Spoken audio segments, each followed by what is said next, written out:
Hey there, Papa's Posse. Don't forget about that QR code. Take you to my eBay, YouTube, and Instagram page.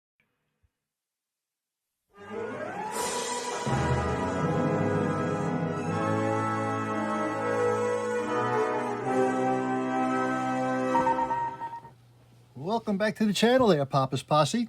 Once again, it's time for Papa's Comic Books, Coffee, and more. Today we have Edgar Rice Burroughs' Tarzan the Untamed, number 253, 30 cents, back in 1976. This book is written by Jerry Conway and Rudy Flores. Also, one of the stories in here, A Death for a Death. Now, before we begin, don't forget this book and others is available on my eBay page, Papa's-Comic-Books. Please hit that like button and subscribe to the channel. It's approved by the Comics Code. Let's see what's happening. The woman is Bertha Kirscher, a German spy. The uniformed man is Hauptmann Fritz Schneider, the murderer of Lady Jane Greystoke. The third figure is that of the slain Lady Greystoke's husband. Tarzan! Mein Gott! It's Tarzan! You are Hauptmann Schneider. I sent another man to his death thinking he was you. A mistake I won't make twice. You are going to die, Hauptmann Schneider. English swine! I am Prussian officer, a member of the greatest army the world has ever seen. You kill me, mein Lord Greystoke. It is I who shall kill you.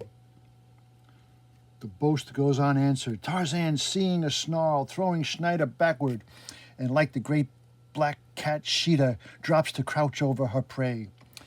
For the space of a single heartbeat, there is a deadly silence in the disarrayed room. And then, in a voice like a growl, Tarzan speaks, "You burned my house and slew my friends. For this alone, I should destroy you. But you did one more thing, Hauptmann Schneider. You crushed that which was dearest to me. My wife, just as I'll crush you, you aborigine dog." Steel flashes in the lamplight, and almost the blade touches the ape-man's breast. Then iron muscles snap, tan hand darts out, and as suddenly as this, Hauptmann Fritz Schneider dies. You killed him. He killed himself. Will you kill me too? No. I have what I came for, all that I came for.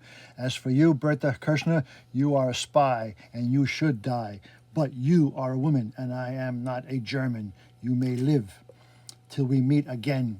Bertha Kirscher listens to the rustle of the ape-man's parting, and then she removes a certain document from Schneider's pocket and soon leaves the death room far behind. And in the morning, 25 miles west of Wilhelmstal, Tarzan has had his fill of civilization and his disgust with man, and man's war is nearly overwhelming. He wants to go home.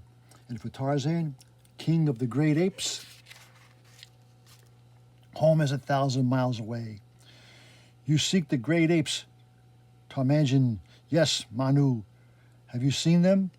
They go north, then west, then south, for there is great dead place to the west, and there is no hunting in that place, which they fear. You mean there is a desert up ahead, Manu, and the apes have gone around it? Yet Tarzan is more than a Mangani great ape. He is a Tarmanagani, a white ape, and Tarzan is not afraid. Behind the ape man, Manu laughs and chitters, but Tarzan pays no attention, no notice, heading west across the veldt, west toward the desert, west toward the barren lands, west toward home. Home, it's a word for a twofold meaning for the son of an English lord. It means a small cabin built by his marooned parents on a West African shore before they died, and it means veldt and jungle where he was raised. Home, it means a human mother he's never seen, and a great ape who took him as her own. Home, it's a word of great complexity, a word with many implications, yet Tarzan is going there. John Lord Greystoke is going home. For 2 days he travels through the empty waste, taking a rest, eating no food. In many ways he's far more than a man, but even so his body can stand only so much. And by the dawn of the third day, the ape-man has almost reached endurance's end. And then he sees something odd. Whoever this soldier was, and wherever he was going. He's long, long dead. What could drive a man to come here? In full armor with no food or water, a map written in Spanish, 4 centuries old. Whatever it is, and wherever it leads, it's no use to you now, soldier, but perhaps someday it'll be of use to me. Onward Tarzan runs towards the distant blue mountains, rising then like a mirage in the far yellow horizon. Throughout the rest of that day, he runs, and above him, Scar the vulture follows, waiting for the starving ape to fall. And just waiting. And he does fall, and down comes the vulture, and he grabs him. The desert is wide, empty, caked with dust and death, and in all that desert there is only one living thing, Skra. And in an instant, the eater of the Karan becomes Charon, and the harbinger of death meets death and the dying. And then the Rolling Stones in black and blue brings life. The vulture's flesh is tough, the meat bitter and stringy, yet it's food, and it's to a starving man, it's as rich as a steak fillet. Gorging himself, Tarzan then rests the night. By dawn, he's moving again, reaching the far mountains by noon, climbing them by twilight, to topping them by sunset. Beyond the mountains there is a jungle, enveloped fresh, living land, green with health, teeming with prey for a hunter. The ordeal is over. Tarzan is almost home. 1 week later, in a forest several miles north of the Blue Mountains, the dawn stillness is broken by the patter of fleeing hooves and the retort of a high-caliber rifle. Oh! I took him at one shot at almost 20 paces. These rifles the white soldiers gave us kill good. And Usanga, he kills best of all. It make good food, Usanga. Feed us all tonight. The Germans never gave us such meat. Did they, Usanga? The German soldiers were dogs. And so are you, Wantu. My name is Sergeant Usanga, you chief. Forget again and you die. Forgive me, since we left the Germans, I had forgotten. The German are many days behind us, but I am not. And I am still your sergeant, deserters, natives sworn to the German army. Welcome back, Cotter.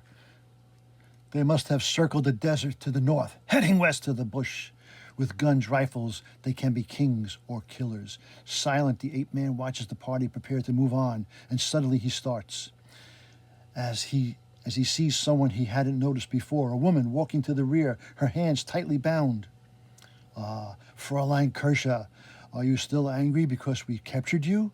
Are you ready to be friends? Never! German pig. Never is a long time, Fräulein, and Usanga is a patient man, a very patient man, and above in the shadows, 2 gray eyes burn the mountain fury, and a human throat utters a growing snarl. To be continued in the next issue. To be continued. Now we have Jungle Tales of Tarzan. Unseen by the 2 threatening cats, a black-maned thunderbolt drops swiftly to the ground below and lands slightly beside the frightened Baloo. I am Tarzan of the Apes, not a helpless Baloo. Fight me if you dare. Had Sheeta been alone, he might have fled the ape-man's challenge, but Sheeta is not alone. Baloo of the Great Apes, Part 2. Tarzan meets the hungry panther's charge in midair, ducking beneath deadly talons, capable of shredding the thickest bark from the giant trees. Sheeta's mate circles the combatants, waiting for her chance to move in, while the great apes stand huddled at a distance and watch. Over and over rolls Sheeta, screaming, biting, clawing into an effort to dislodge the devil on his back. Then Sheeta lays still, while torn and bloody Jungle Lord painfully tries to get himself for the next assault. Sheeta's mate will not wait. She can almost taste the ape-man's flesh. Black spawn of evil, you must face us first if you wish to kill our king. And they look. Finding himself hemmed in by the tribe of great apes, the panther attempts to run, only to be stopped at every turn by raging, simming, swinging heavy clubs with deadly accuracy. Oh man, they hit him on the head. Now a blood Lust frenzy seizes the tribe, and Sheeta's mate soon joins him in a permanent repose. Because he's down and they're killing the Sheeta. Unsteadily the king of the apes rises. We have a slain Sheeta's mate. No more will our Balus be stolen. Still, my own brothers treat me as if I were a Sheeta. Even Tika would not let me near her Balu. Moments later, the dum-dum has begun, and each bull ape in his turn roars the victory cry over the slain enemy's forms. Ah. The great apes look to their king, who has not yet taken part in the ritual. Him. Tarzan turns and walks away from the two cheetahs. In the deepest part of the dense forest, a place known only to Tarzan, the ape man ponders his life among the great apes and of his future. Even the smallest fish have their Balu, while I, king of the apes, have nothing of my own. Must I be alone always? If I must be so, then let it be. His wound healed, Tarzan returns to the great apes. And that's that. Well, that was Tarzan the Untamed, number 253 from 1976.